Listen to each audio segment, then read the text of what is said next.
me tell you about my journey in English language studies. I started my formal classroom learning of the English languages from 5th grade in elementary school to 3rd year high school only in my home country and never went overseas to study English.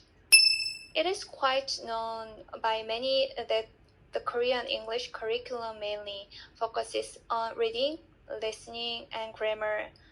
Thus, some of Korean students are not good at spoken English, and it is the same as in my case.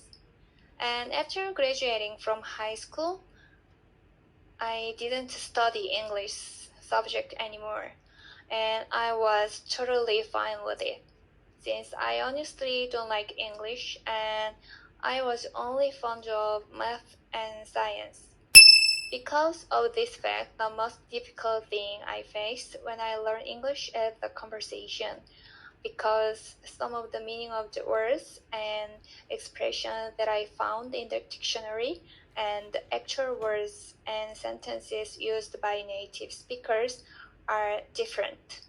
So, I don't think there is any easy part in it.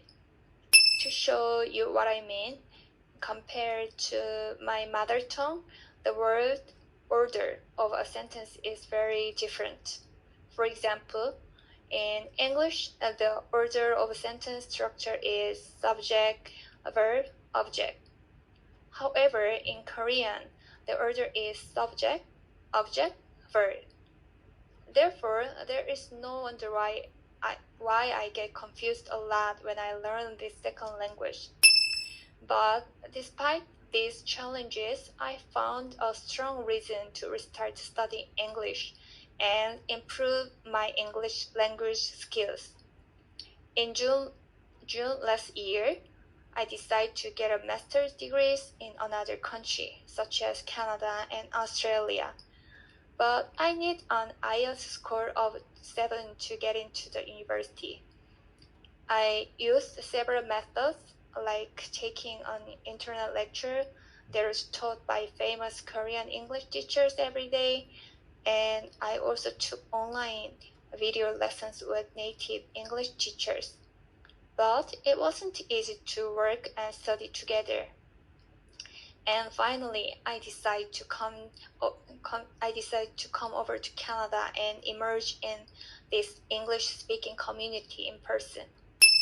I think the way other people can improve my English is for them to correct my wrong grammar, incorrect pronunciation. But still, in my own perspective, I think the best way is to study a lot every day by myself. Then, my English skill would be improved. I want to say to those who have just begun to learn English is to just keep practicing.